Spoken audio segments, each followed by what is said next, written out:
wifata gute igihe wakomeretse? Yesu Kristo yaduhaye umuntu yifashe, barimo kumukubita, bamushyira ikizingo cy'amahwa, bamubamba ku musaraba. Hari umuntu ubona yavumye umuntu yamututse, hari ikintu yakoze. Ikibazo si ukukomereka, ahubwo nifata iyo nakomeretse. Reka dutekereze abantu binanira kwakira ibikomere byabo, maze bagahitamo kwiyahura. Yesu Kristo akozwe. Hari abantu kwakira ibikomere byabo bibananira, maze bagahitamo kwimanika. Urugero ntabwo ruri kure. Yuda Iskariyoti amaze kugambanira Yesu, kubyakira byaramunaniye, maze bigenda gute? Arimanika. Natwe hari abantu benshi kwakira ibikomere byabo byabananiye, maze bahitamo kwiyambura ubuzima. Abatariyambuye ubuzima bari mu biyobyabwenge. Urubyiruko rwinshi kwakira amateka y'ubuzima, kwakira ibikomere bahuye nabyo, kwakira ubuzima barimo uyu munsi, kubura akazi n'ibindi byinshi cyane, bahisemo kwigira mu biyobyabwenge, mu kwiyahura muri makeya. Kwakira ibikomere byabo byabananiye, bahisemo kwiyahura mu biyobyabwenge. Ni icyo ukora iyo wakomeretse? Ni ikihe kiyobyabwenge uyu munsi wowe urimo gufata kugira ngo kigufashe ibikomere byawe? Yesu Kristo akozwe. Ni ikihe kiyobyabwenge uyu munsi urimo gufata kugira ngo kigufashe ibikomere byawe? Nta kindi kiyobyabwenge ugiye kubasaba gufata. Murafata iki? Iki kiyobyabwenge cyacu. Nitumara gusobanukirwa n'umusaraba, turamenya kwakira ibyacu.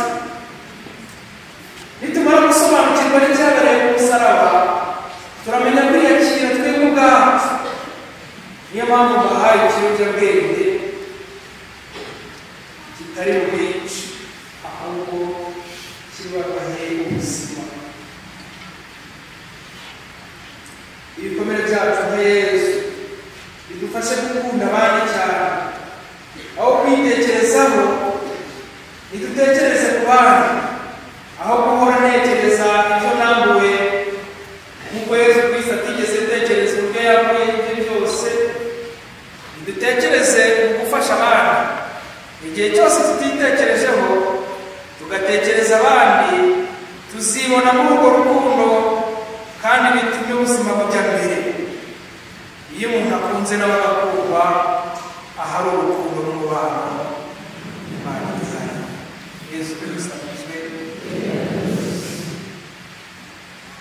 Iyo umuntu yiyibagiwe, akemera gukunda abandi, akemera kubafasha, akemera kubaho atiyibuka, ntabwo yiyibagirwa, kubera ko ahari urukundo n'umubano Imana bihari. Imana ibamo nawe akaba mu Mana, kuko Imana niyo akorera. Yesu yarinze aca agitekereza abandi ngo nawe bababarire kuko batazi icyo bakora. Mwana, umenye ko byegera umwana wawe. Yesu yapfuye agitekereza ku bandi. Natwe ingabire yacu iba ariyo gutekereza abandi, kugira ngo duhe kutitekerezaho, maze ubwo rukundo twakunze abandi ruzatugarukire kandi ruzatubere byose.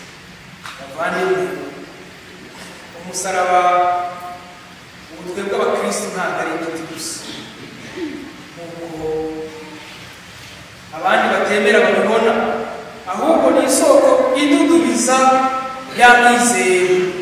Iyo nemeye ko wabambwe ku musaraba, iyo nemeye ko hano ariho havuye ubuzima bw'iteka, iyo nemeye ko ariho hatangaga urupfu, ariko uyu munsi mfite ubuzima kandi mbwiringiye na nyuma y'ubu buzima, genda mu iki ngiki atari igiti gusa, ahubwo kiri isoko iri kududubiza ibyiza byose, idudubiza amizero yacu. Niturangame mu musaraba tuzakira ikibi cyose gishaka kwangiza isura yacu. Ibaruwa reka dusome ijambo ry'Imana riri mu gitabo cy'Ibarura umutwe wa 21 umurongo wa 4 kugeza ku wa 9.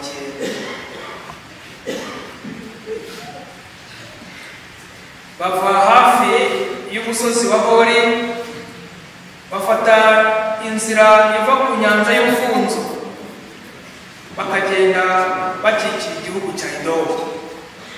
Ubwo ndi kuvuga Abayisiraheli igihe bafata mu Misiri. Ariko imbaga iza gucika intege mu nzira, itangira kugaya Imana na Musa, ivuga iti mwadukuriye iki mu Misiri? Mwagira ngo tuve muri ubu butayu butagira amazi, ntibubemo n'umugati. Twarambiwe guhora turya iriya bigirwamugati. Yesu Kristo akuzwe.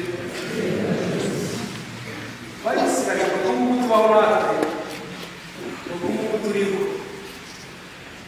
Murabizi ko Imana ntabwo itari yabigenje, ntabwo bigeze basohoza ngo babone umugati wo kurya.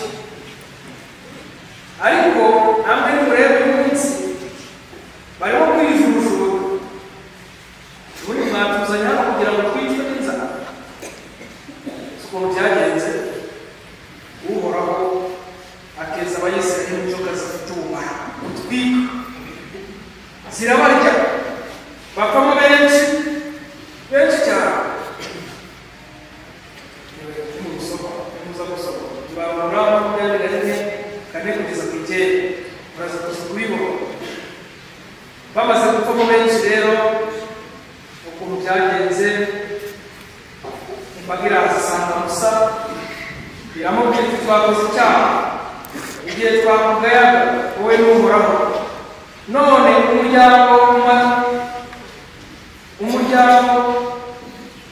none twiringiye Uhoraho adukize ziriya nzoka.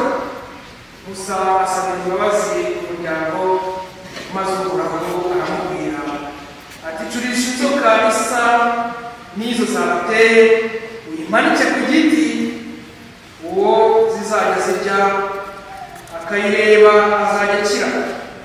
Musa acurisha inzoka y'umuringa ayimanika ku giti. Iyo rero inzoka yarumaga yaryaga umuntu, maze akareba iyo y'umuringa yahitaga akira. Iryo ni ijambo ry'Imana.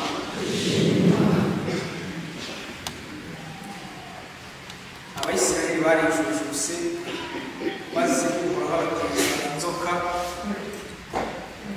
ariko aza kubagirira imbabazi, maze abwira Musa ati ngaho ucurisha inzoka y'umuringa imanike ku giti, uzajya wese akareba iyo ngiyi ku giti azahita akira. Yesu Kristo ni ukuntu byagenze. Inzoka ishushanya icyaha, natwe icyaha kiraturuma buri munsi, icyaha kiraturya buri munsi. Nta n'umwe wavuga ngo ntabwo ajya akora icyaha. Icyaha cyabaye mu buzima bwacu. Ntabwo wari wicuza icyaha, ubutaha wasubira ukongera ukacyicuza, ubutaha wasubira ukacyicuza, n'ubundi ukongera ukacyicuza. Icyaha cyanze kutureka, kiraturuma buri munsi. Ariko Imana yaducurishije, navuga ngo inzoka y'umuringa ivugwa mu butayu, Yesu Kristo umanitse kuri iki giti cy'umusaraba. Umuntu wese uzajya kuribwa n'iyo nzoka azajya warumwe n'icyaha, akareba Yesu Kristo uri ku musaraba,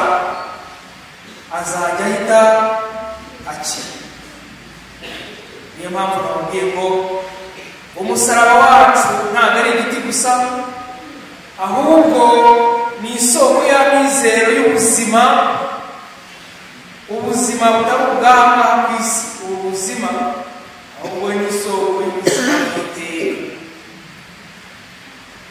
Iyo turimo kwicuza ibyaha byacu, tubyicuza kubera iki? Nuko twumva se hari amahoro yo kutujomba ku mubiri? Hari ubwo se ibyaha bitubuza kurya? Yesu Kristo akuzwe. Hari umuntu wari bwajya kwa muganga kubera icyaha? Impamvu dusaba penitensiya, tuba turimo kwivuza kugira ngo tubeho tuzabeho nyuma y'ubuzima.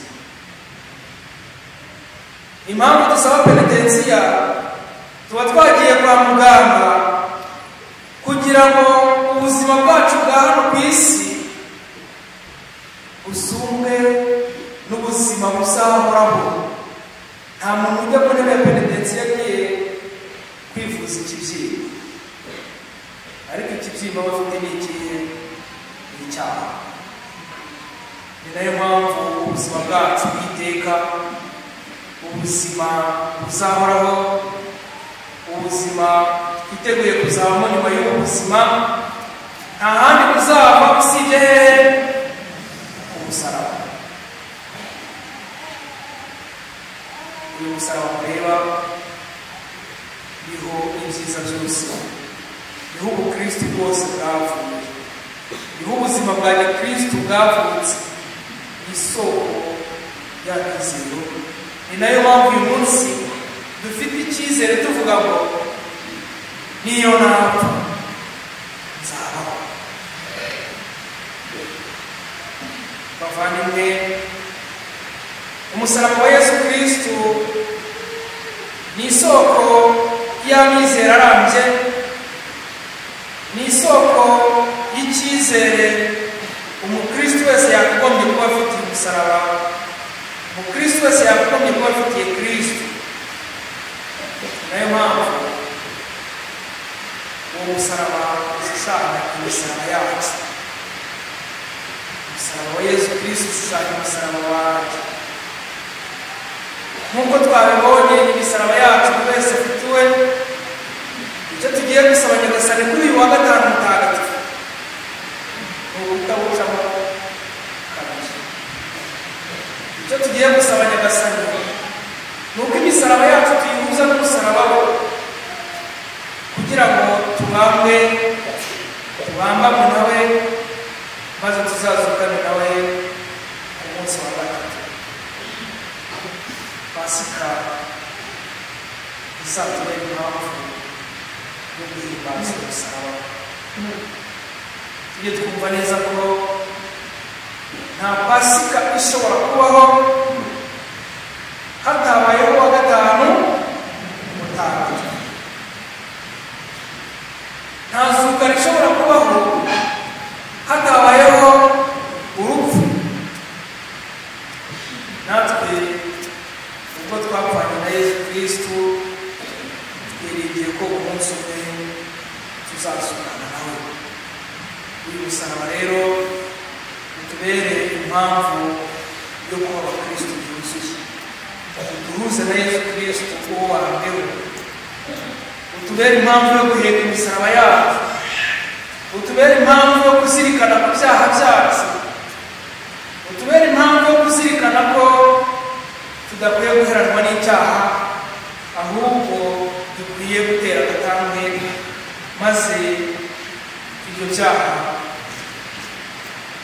biduhirane, tukaba dutegereje kuzuka kwa Yesu Kristo.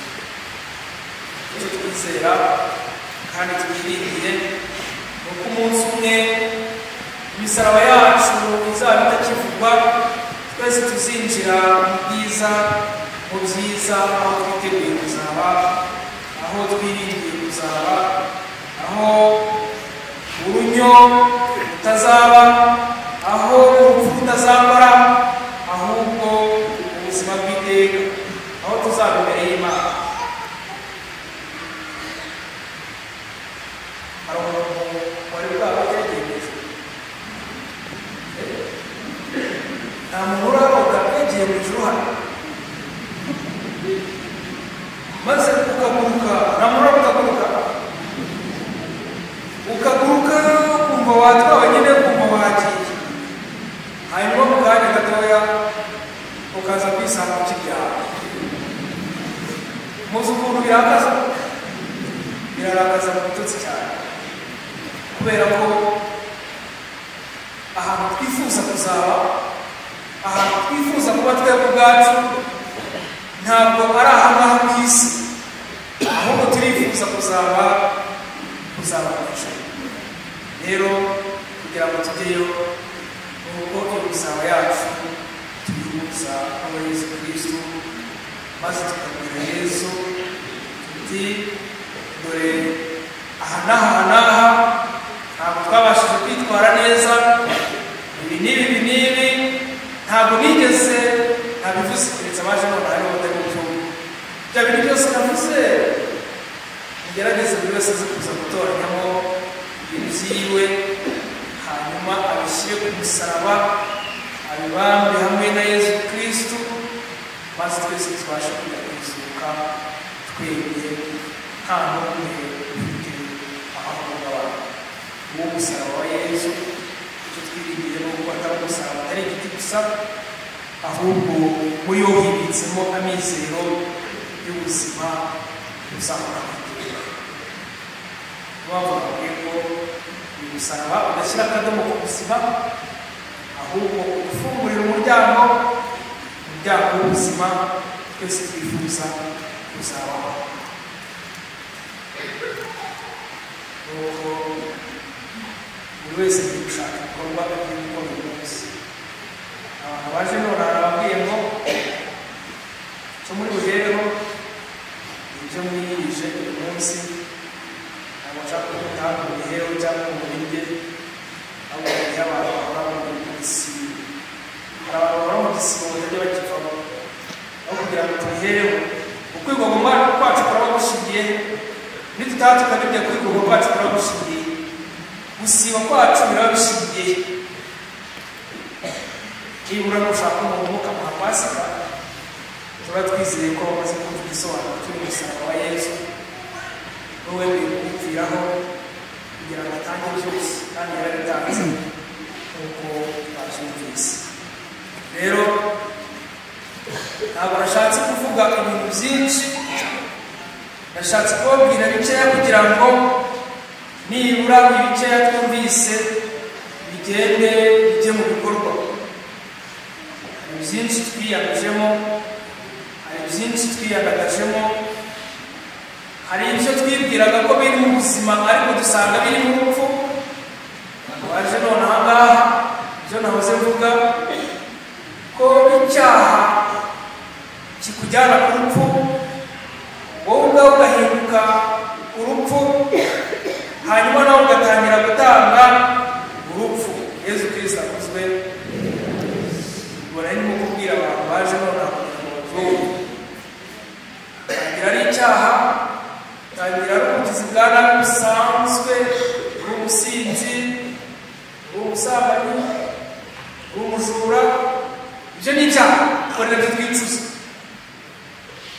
ufite inzika ariko birangira nawe ubwawe uhindutse ariko nta muntu wicuza ngo umurozi kuko umurozi we ni urupfu rwo rw'idendere ni ukuvuga wowe ubwe wahindutse urupfu ugatangira gutanga urupfu nabyo twavuze ko kugira ngo dusobanukirwe neza n'umusaraba wa Yesu nuko twakumva igisobanuro cy'icyaha naho kituganisha icyaha kitujyana ku rupfu ariko umusaraba wa Yesu Kristo tujyana hehe kwizuka kandi uzuka mwese turabyamamaza ko ari umunsi twese tuzaba turiho utazongera ngo gupfa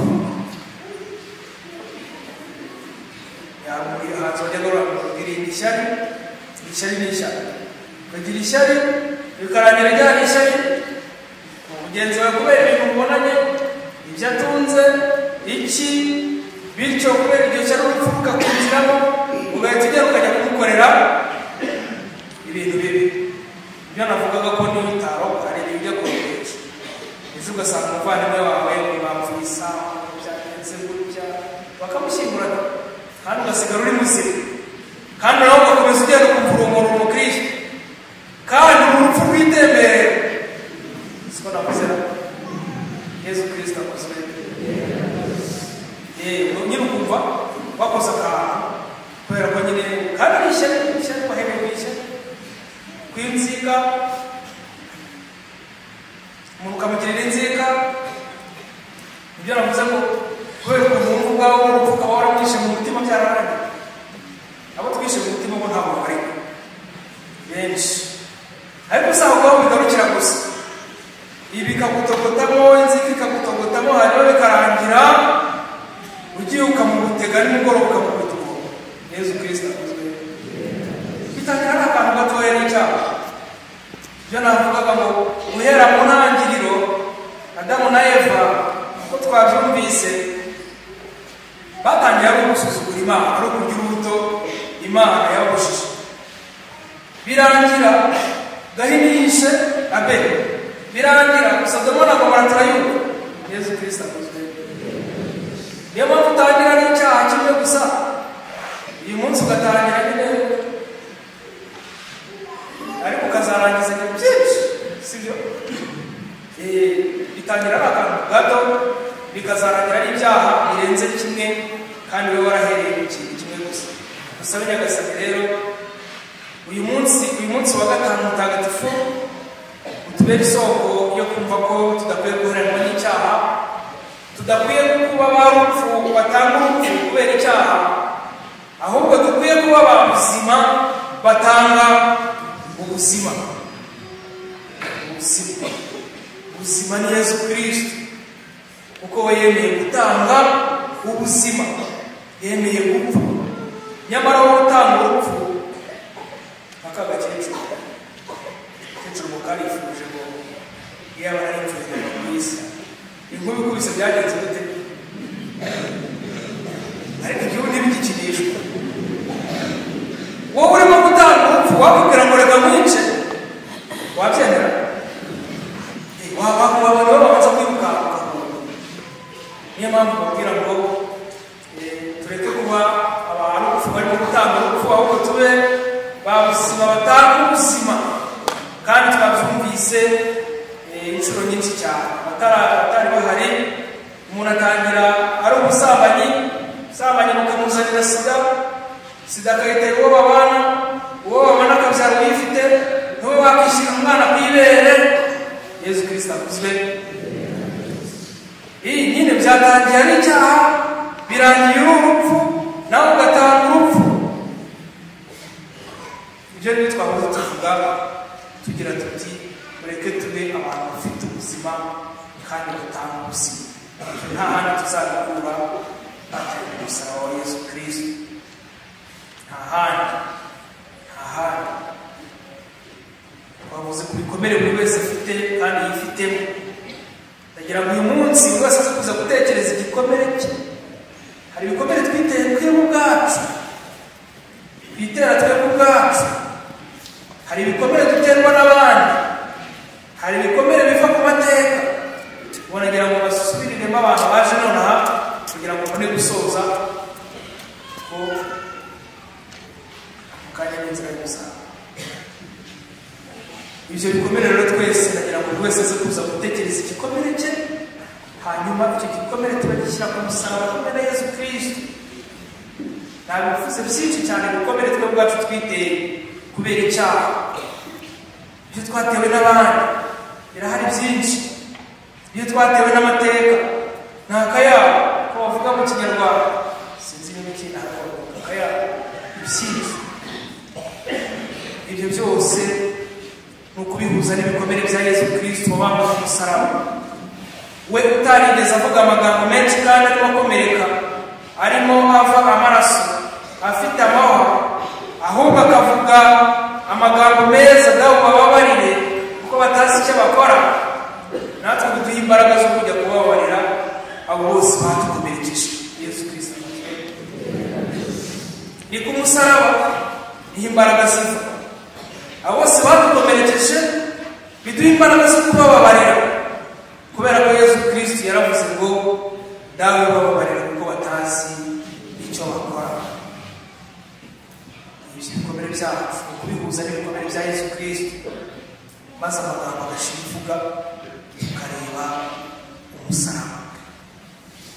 Uyu musaraba rero mureba ngaha nk'uko nabivugaga ntabwo ari igiti, ni igiti ku batemera, ariko ni isoko y'amizero kubemera kuri twebwe twicaye ahangaha uyu munsi, kubera ko uyu musaraba twibutsa imisaraba yacu twebwe ubwacu duhetse. Ntabwo nashatse gukora ku ivanjiri y'ububabare, turi buze kugira isaha yo kuza kuyizirikanaho ivanjiri y'ububabare, kugira ngo twumve ububabare nyagasani Yesu Kristo yahuye nabwo, nubwo duhura nabwo, niba hari ahantu bihuriye. Ese ubwo bubabare dufite hari icyo bwatwongerera, hari icyo bukura ku cyizere dufitiye Yesu, hari icyo bwongera ku cyizere dufitiye Yesu ku musaraba? Nuko igisubizo Papa Francisco yaravuze ngo we umubajije ngo ukwizera kuva hehe, ukwizera afite kuva he, yaravuze ngo azavuga ko ari hehe